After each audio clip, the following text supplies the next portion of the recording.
오늘은 자기 백성을 판결하시는 하나님이라는 제목으로 말씀을 상고합니다. 성경은 큰 주제가 있습니다. 하나님이 악한 자는 반드시 심판해서 영원한 형벌을 주실 것이고 의로운 자는 구원해서 영원한 생명을 주신다. 이렇게 말씀한 내용이 성경 전체의 대주제입니다. 그런데 오늘은 좀 각도가 다른 말씀을 주셨어요. 우리는 이미 예수 믿고 구원받고 이제 천국을 향해 언젠가는 들어간다고 이렇게 믿고 사는데 갑자기 4절에 하나님이 자기 백성을 판결하신다. 이런 말씀이 딱 나와요. 그래서 언뜻 아니 자기 백성을 판결하신다니 이 판결이 도대체 뭘까? 그래서 제가 원어를 찾아보니까 딘이라는 단어인데 이거는 소송을 걸어서 징벌을 한다 이런 뜻이에요. 우리도 살아가면서 뭐가 서로가 생각이 다르고 또 상대방에게 억울한 일을 당했다 그러면 소송 걸어서 그만큼 징벌을 받게 하려고 하지 않습니까? 근데 하나님께서 자기 백성에게 그렇게 소송을 걸어서 징벌을 주겠다는 이런 말씀을 하셨어요.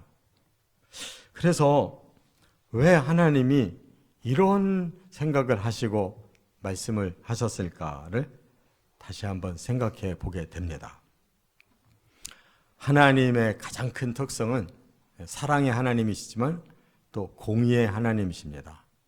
그래서 성도라 할지라도 사랑하지만 만약 공의에 어긋났다면 하나님은 그냥 넘어가지 않으시겠다는 거예요.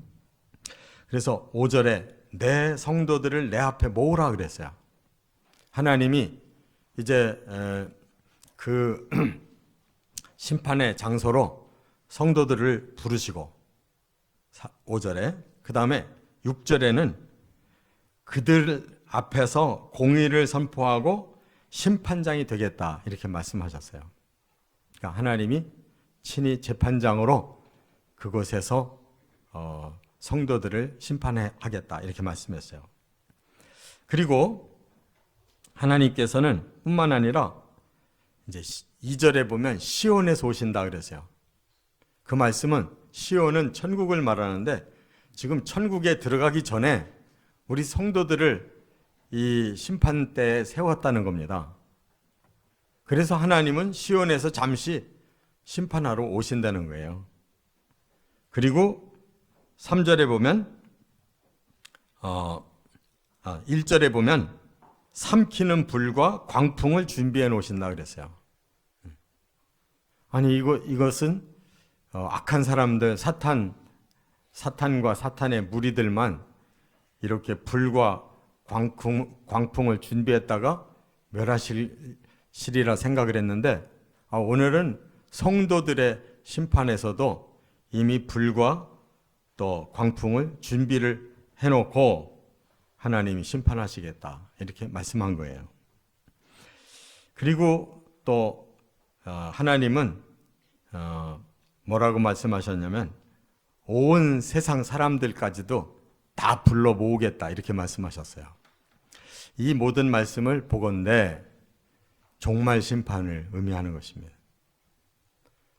이 세상에 해 뜨는 데부터 해 지는 데까지 모든 사람들 다 부르겠다고 하는 것은 인류 전체를 하나님 심판하시는데 우리는 이 심판에서 제외될 줄 알았더니 성도들까지도 그 심판대 앞에 세우셨다라는 말씀이에요. 이것이 종말이라는 이유를 베드로서에 찾을 수가 있어요.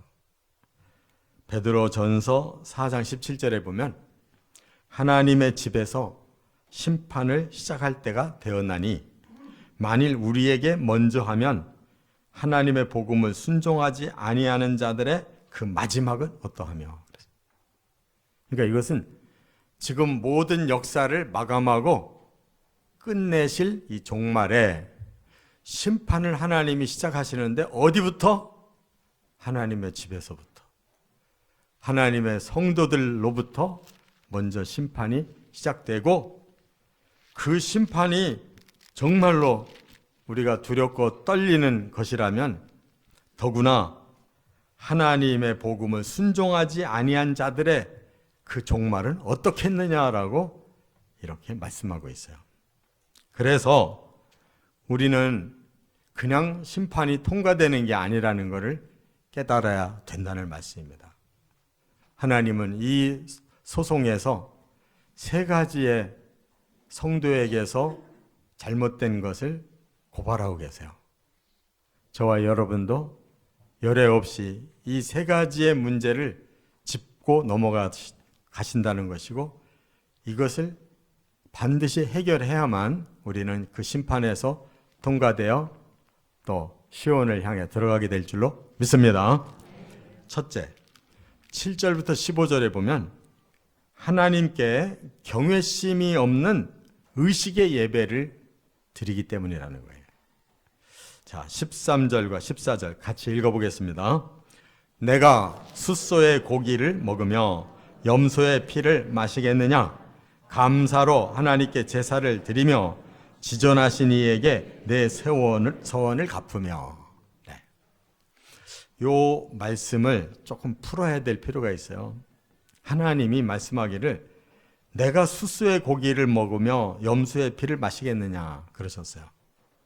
이거는 우리 성도들이 하나님 앞에 숫소도 드리고 또 염소도 드리고 양도 드리고 제사에 우리가 하나님 앞에 이러한 제물을 드리는 것을 의미하는데, 하나님이 내가 그거 먹느냐? 너희가 내게 준 그 제물 그게 내가 먹더냐? 이런 말씀이에요. 그러면서 덧붙여서 10절부터 12절에 이런 말씀하셨어요. 산에 있는 짐승도 들에 있는 짐승도 하늘을 나는 새도 심지어 너희가 기르고 있는 가축도 다 내가 만든 것이 아니냐. 그런데 내가 굶주려서 너희가 주는 그 재물을 기다렸다가 그것을 먹으려고 하겠느냐. 짐승의 세계뿐만 아니라 이 모든 세계와 그 세계 안에 있는 모든 것, 충만한 것들이 다 내 것인데 내가 무엇이 배가 고파서 너희의 재물을 먹겠다고 하겠느냐. 그 말씀이에요. 다시 말하면 사람들이 하나님 앞에 제사를 드리는 이유는 우리가 아무리 의롭게 살려고 노력했음에도 불구하고 죄를 지었기에 이 죄를 우리 스스로는 해결할 방법이 없는데 하나님께서 율법을 주시면서 너희의 죄를 깨닫고 하나님 앞에 용서를 받으려면 너희가 희생 제물을 가지고 와서 그 머리에 너희의 죄를 고백하며 전가를 해라. 그러면 그 희생되는 그 짐승의 피를 보고 내가 너희의 죄를 용서해 줄게 라고 하나님이 약속해 주셨어요. 그래서 정말 죄의식 때문에 또 죄의 결과 때문에 불행하게 괴롭게 살던 사람들이 바로 그걸 해결할 길을 얻어서 기쁜 마음으로 하나님 앞에 흠없는 제물을 가지고 와서 그를 대신 죽이고 하나님께 용서를 구할 때 제사장을 통해서 너희 죄를 내가 용서한다라고 선포하면 우리는 바로 그 죄는 해결하고 기쁨으로 살아가게 된 것입니다. 그런데 문제는 뭐냐? 사람들이 이것이 습관적으로 이어지다 보니까 언제부턴지 사람들은 겉으로 보이는 재물은 막 많이 하나님 앞에 드릴수록 하나님 기쁘시게 해드린다라는 생각 때문에 그냥 돈이 많은 사람들 그냥 재물을 많이 하나님 앞에 갖다 바치는데 마음은 전혀 죄의식이 없다는 거예요. 내가 죄를 져서 바치는 게 아니라 하나님 앞에 내가 이렇게 많은 것을 하나님 앞에 바쳤으니 하나님 기뻐하십시오 라고 할 뿐이지, 정말로 두렵고 떨리는 마음으로 저의 죄를 용서해 주십시오 하라는 사람이 없다는 거예요. 그렇기 때문에 하나님은 너무나 마음이 아프셔서 내가 너희들의 짐승이 탐이 나서 내가 그걸 받아서 먹으려고 받느냐, 지금 이렇게 책망을 하시면서 내가 진정으로 너희에게 원하는 것은 회개했을 때 용서를 받는 그 기쁨과 그 감사를 나에게 표현하는 것을 보고 싶은 것이다 라고 말씀한 것을 깨달으시 바랍니다. 이게 바로 우리들의 신앙생활에서 자칫하면 여기에 걸려 넘어지는 이러한 습관적인 의식의 예배라고 하는 걸 말씀하는 거예요.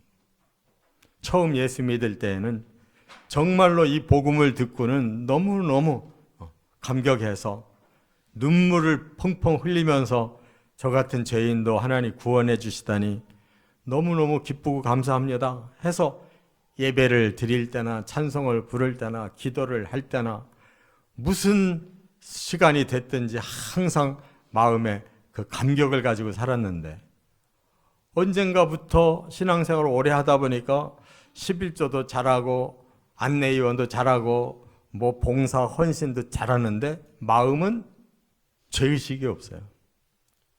제대로 하나님 앞에 눈물을 흘리며 죄를 회개한 적이 없고, 나 이 정도로 신앙생활 잘해 하고 그냥 겉으로 보이는 이러한 것만 훌륭한 그러한 종교인처럼 이렇게 보이면 그것으로 끝난다 이 말이에요. 바로 하나님은 마지막 때의 성도들에게 이것을 반드시 짚고 넘어가겠다고 말씀하는 거예요. 그것을 신약의 예수님이 이렇게 표현하셨어요. 마태복음 23장 23절에 보면 화 있을진저 외식하는 서기관들과 바리새인들이여 그랬어요. 예수님 당시에 가장 종교 지도자로 가장 중요한 인물들이 서기관이에요. 성경 전문가들. 바리새인들, 가장 하나님 율법을 잘 지켜서 존경받는 사람들. 그런데 이들이 화 있을 거라는 거예요. 왜 그러냐? 너희가 박하와 회양과 근처의 11조는 들이되 율법에 더 중한 바 정의와 긍휼과 믿음은 버렸도다 그랬어요. 이 말은 무슨 뜻이냐? 그들은 종교 지도자이기 때문에 누구보다도 모범적으로 자기들이 얻은 수익의 10분의 1을 아주 착착 잘 낸 사람들이에요. 그런데 그것만 가지고는 자기들이 돋보이지를 않아가지고 누가 선물을 줬단 말이에요. 박하라고 하는 귀한 예물을 선물로 받았고 회향도 받았고 근체라는 선물을 받았어요. 그러면 이들은 더 11조를 잘한다는 것을 드러내고 싶어서 그것까지도 10분의 1을 떼서 하나님 전에 바쳤단 말이에요. 그럴 때 보통 성도들이 그들을 쳐다보면 저분들은 진짜 위대하다. 어쩌면 부수입까지도 다 따져가지고 11조를 바칠까라고 하며 그 서기관들 성경을 너무너무 잘 아는 사람들이 저렇게 실천도 잘하는구나. 율법을 또 잘 아는 사람들이 저렇게 실천을 잘하는구나라고 아주 사람들에게 존경의 존경을 받았다 그 말이에요. 근데 예수님 눈에는 그것이 하나도 존경받을 일이 아니라는 거예요. 왜? 너희가 눈에 보이고 사람들 앞에서 보이는 일은 무지무지하게 열심히 잘하는데 사람들 눈에 보이지 아니하는 더 중요한 율법은 왜 버리고 있느냐? 그게 뭐냐? 너희는 정의를 버린 자들이다. 뒷구멍으로 가서 많이 불의를 일으켜가지고 자기 이득을 따로 얻고 있는데 그게 무슨 11조 정신이냐 이거. 또 너희는 긍휼을 버렸다. 너희는 굉장히 높은 자가 되어서 사람들에게 존경받고 대우받는 데에만 마음이 있지 소외된 자들, 약한 자들 돕는 마음이 없다니. 그들 앞에서는 오히려 무자비한 삶을 살고 있지 않냐. 또 하나는 믿음을 버렸다. 너희가 하나님 앞에 그렇게 드리면서 진정 하나님을 경외하는 마음은 없다. 하나님은 보이지 아니하는 하나님이고 보이는 사람만 지금 내게 중요하지 보이지 않는 하나님 나는 중요하지 않다. 하나님 앞에 오히려 불경스러운 삶을 살고 있지 않냐. 대표적으로 이런 위선의 신앙, 외식하는 자들이 그 당시에 서기관과 바리새인들이었다. 그러면 오늘은 과연 누구겠느냐? 가장 강단에서 하나님 말씀을 전하고 바르게 살으라고 인도하고 있는 목사들이 바로 그렇게 겉다르고 속다르게 한다면 그거보다 더 화를 당할 자가 누구겠느냐? 강단에서 대표 기도를 거룩하게 하고 가장 모범된 신자의 앞장서서 살아가고 있는 장로님들이 그렇게 훌륭한 줄만 알았는데 나중에 뒤에서 보니까 엉뚱한 짓 하고 살았다면 그들이 바로 화를 당할 자들이 아니냐. 사람은 그들의 속을 모르고 그들의 숨은 것을 모르지만 하나님은 그걸 다 알고 계시니 마지막 때 심판이 하나님의 집에서부터 시작될 때 누가 바로 거침돌이 되겠느냐. 그 말씀인 줄 깨달으시기 바랍니다. 두 번째, 16절부터 21절까지는 두 번째 하나님의 고발은 말씀은 알면서도 범죄하는 삶을 살고 있다. 이렇게 말씀한 거예요. 한번 21절을 같이 읽어보겠습니다. 네가 이 일을 행하여도 내가 잠잠하였더니 네가 나를 너와 같은 줄로 생각하였도다. 그러나 내가 너를 책망하여 내 죄를 내 눈앞에 낱낱이 드러내리라 하시는도다. 여기 하나님께서 이렇게 말씀했어요. 네가 이 일을 행하여도 내가 잠잠하였다. 그러면 이 일을 행한 게 뭘까? 그 뒤에 보니까 이 일은 계명을 다 범했다라는 뜻인데 이 계명을 다 범하면서 살고 있는데도 하나님이 잠잠하니까 그 계명을 범하는 성도들의 생각이 뭐냐면 우리가 세상을 살려면 어쩔 수 없기 때문에 이것도 저것도 죄를 범하지만 하나님도 그거 다 이해하시고 그냥 더 이상 따지지 아니하시고 넘어가시는구나 이렇게 생각하고 있다는 거예요. 그런데 아니다. 그날이 되면 정말 심판의 때가 되면 반드시 너를 책망할 거다. 왜? 네 죄를 눈앞에서 딱 드러나게 만방에 다 보게 해서 너의 그 숨어서 지은 모든 죄를 반드시 내가 고발하고 너를 책망하는 날이 올 거야 라고 지금 말씀하고 있는 거예요. 그러면 왜 사람들이 죄를 짓고도 아무 일이 안 일어나니까 계속 죄를 짓는 것을 보시면서 왜 하나님이 잠잠하고 계실까? 여기 잠잠하다라는 단어가 중요한 거예요. 우리는 넘어간다고 생각한 거예요. 잠잠하다라는 말이 넘어가고 있구나 이렇게 생각했는데 원어는 그게 아니에요.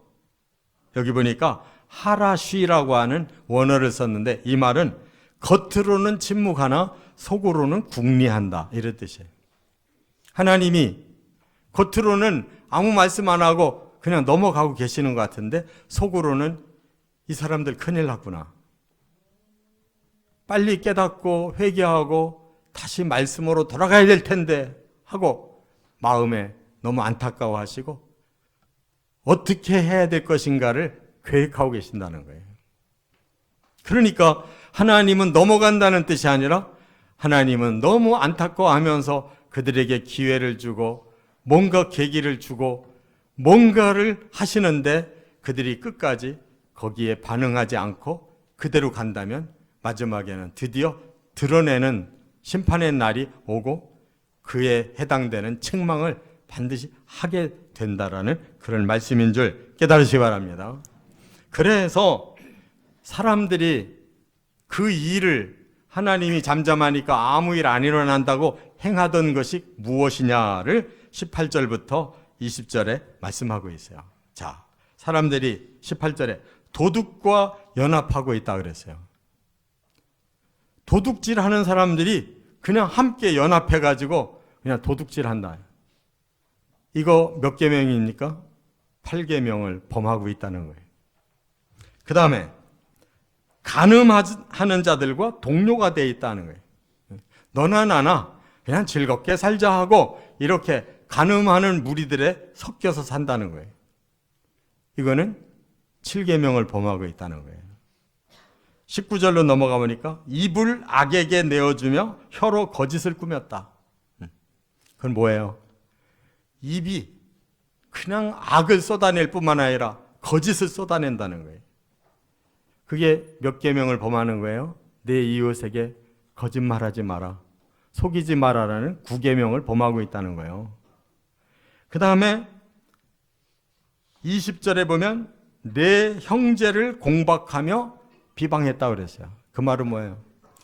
형제를 사랑하는 게 아니라 그 형제를 이용해서 자기가 이득을 보고 싶어서 그 형제를 막 무섭게 공박하고 그 형제를 있지도 않은 일을 가지고 막 비난을 퍼붓고 해가지고 결국 형제 것을 다 뺏어 가졌다는 거예요.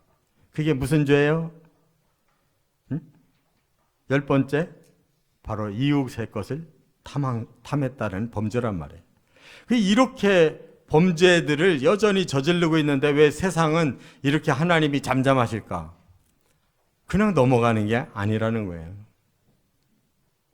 심판대에 반드시 세워서 우리의 그 모든 하나님의 법을 알면서도 의도적으로 범하고 행했던 것 다 까발리는 날이 온다는 거예요. 깨달아야 될 줄 믿습니다. 하나님이 살아계시다면 지금 잠잠할 때가 빨리 깨닫고 회개를 해야 될 때고 대비를 해야 될 때지 넘어가고 있는 상황이 아니라는 걸 우리가 각성해야 된다는 그런 뜻입니다. 그렇기 때문에 로마서에서도 이와 비슷한 말씀을 하셨어요. 로마서 14장 10절에 네가 어찌하여 내 형제를 비판하느냐, 어찌하여 내 형제를 업신여기느냐, 우리가 다 하나님의 심판대 앞에 서리라. 여기 대상이 남이 아니에요. 우리 같이 믿고 천국 가야 될 형제 자매를 말씀하고 있어요. 대상이. 너는 어떻게 같이 천국 갈 형제를 이렇게 손해를 입히고 있느냐? 너는 어찌 같이 천국에 들어갈 형제를 이렇게 무시하고 이렇게 살고 있느냐라고 말씀한다는 뜻이에요. 그것은 우리는 천국에 가야 할 사람까지도 이 땅에서 이렇게 무너뜨리고 이 땅에서 해치고 이러고 산다면 그 사람이 어떻게 천국에 갈 수 있겠냐, 그런 말씀인 거예요. 그래서 우리는 각 사람이 자기 일을 하나님 앞에 짓고 하리라. 여러분, 재판장에 가면 재판장이 하나하나 다 물어봐요. 저도 팔자에 없는 재판관이 됐어요. 서울 서지방에 지방에마다 재판위원회라는 게 있는데, 아니 예전에는 한 번도 재판이 안 일어나더니 제가 선배가 돼가지고 그냥 하도 재판위원을 해야 된다고 해서 할 수 없이 순종을 했더니 왜 제가 재판위원으로 들어가면서부터 왜 이렇게 소송건이 서울 지방에 이렇게 많이 생기냐고. 작은 교회는 작은 교회대로, 큰 교회는 큰 교회대로 왜 이렇게, 저는 팔자에 없는 줄 알았더니 왜 제가 재판위원 되니까 이렇게 많이 생기는지. 벌써 5건을 하고 있어요. 5건을. 그걸 하면서 제가 마지막 판결위원이에요. 판결을 해야 되는 사람이에요. 검사 역할을 하는 기소위원이 다 조사해서 보고하고, 또 변호사 역할을 해야 하는 분들이 변론을 다 준비해서 내놓으면 마지막에 재판하는 사람이 3사람 있잖아요. 판결위원이 상의해서 판결 내리면 그걸로 정해지는 거거든요. 여러분, 이 세상의 재판장도 굉장히 엄위한 걸 느껴요. 그냥 그대로 정해지면 그대로 집행되는 거잖아요. 근데 하나님의 재판장 앞에서는 직고할 수밖에 없는, 하나님 앞에 모든 걸 그대로 다 사실대로 말씀을 드릴 수밖에 없는 거예요. 정말 하나님이 믿어진다면 우리는 그날을 대비해야지, 그날도 하나님 잠잠하실 거야, 그냥 넘어갈 거야 라고 생각하면 안 된다는 걸 깨달으시기 바랍니다. 끝으로 세 번째, 22절부터 23절 한 가지 하나님이 더 고발해야 될 건이 남아 있어요. 그게 뭐냐? 우리 마음에 하나님을 잊어버린 신앙을 가지고 있다는 거예요. 22절 같이 읽겠습니다. 하나님을 잊어버린 너희여, 이제 이를 생각하라. 그렇지 아니하면 내가 너희를 찢으리니 건질 자 없으리라. 여기 보면 하나님을 잊어버린 너희여 그랬어요. 이거 참 충격적이에요. 우리가 어떻게 하나님 잃어버리고 살겠습니까? 우리는 예수님도 믿고 성령님도 믿고 성경도 믿고 뭐 천국도 믿고 부활도 믿고 다 믿는데 너희는 하나님 잊어버렸다는 거예요. 자, 우리가 예수 처음 믿을 때 하나님을 믿게 되는 그런 체험이 있죠. 우리 같은 죄인이 이렇게 하나님이 예수님을 대신 십자가에 못 박아 죽이시고 우리의 죄값을 그것으로 대신 갚아서 우리는 아무 공로도 없이 죄인이 갑자기 의인되고 우리는 이 땅에서 복을 못 받고 사는 자들인데 하물며 천국의 복까지 주시겠다고 하니까 너무 감격스러워서 막 예수 믿고 우리가 눈물을 흘리면서 시작하지 않습니까? 그런데 어느덧 신앙생활을 습관적으로 하다 보니까 교회에서는 직분은 점점 더 중해지고 또 신앙생활의 패턴은 익숙해져 가지고 뭐 어떤 그냥 사람은 가서 시내 나가서 얘기하다 보면은 목사님이세요, 장로님이세요 다 알아보거든. 그런데 우리의 내면에는 어느덧 하나님에 대한 의식이 사라져 버렸다. 습관이 돼가지고 주일날 그냥 예배 드리러 오고 그냥 봉사하고 헌금하고 헌신하고 다 하는데 우리 마음에 과거에 그렇게 뜨겁던 하나님 안 계시다는, 하나님의 말씀이 내 안에 콱콱 내 마음을 움직여주지도 않아요. 성령도 소멸한 지가 오래됐어요. 자, 그리할 때 우리의 마음에 하나님이 없다는 거예요. 잊었다는 거예요. 그래서 제가 이 단어가 중요할 것 같아요. 그래서 한번 읽어봤어요. 히브리 원어로 샤콰흐라고 그러는데 이 잊었다라는 말은 망각, 치매를 말해요. 치매. 여러분, 우리도 우리 몸이 머리에 치매가 생기면 가장 불행하잖아요. 그래서 나는 치매 안 걸리고 살다 죽어야 될 텐데 내가 치매 걸리면 우리 가족도 다 그냥 크게 이거 불행해지는 건데 하고 걱정하잖아요. 근데 여러분, 몸의 치매는 죽으면 끝나는 거예요. 다 풀리는 거라고, 죽으면. 그런데 영적인 치매, 하나님을 잃어버리는 치매는 이게 영원히 가는 거예요. 우리가 사지가 멀쩡하고 막 머리 비상하게 굴리고 있는데 우리 마음은 하나님이 사라졌다. 이거 영적 치매예요. 그런 사람은 영원히 불행해지는 거라고 깨달아야 될 줄 믿습니다. 하나님이 이기주의자이시기 때문에 너희들은 나만 기억하고 살아라, 그게 아니에요. 우리를 너무나 사랑하셔서 구원하셨기에 우리가 삐뚤어지지 않기를 원하시는 거고 끝까지 하나님의 나라의 백성으로 거룩하고 복되게 살기를 원하시는 사랑으로 우리를 기억하라고 하는 거지 의무가 아니에요. 그러나 우리가 하나님을 잊어버리면 너무나 잊어버리는 게 맞는 거예요. 다시 죄인이 되는 거예요. 다시 지옥으로 가는 거예요. 사탄의 밥이 되는 거예요. 너무나 잃어버리는 것이 많기 때문에 하나님 잊으면 안 된다, 그 말이에요. 할렐루야. 그렇기 때문에 여기 있다라는 이 단어가 예레미야 2장에도 또 나오더라고요.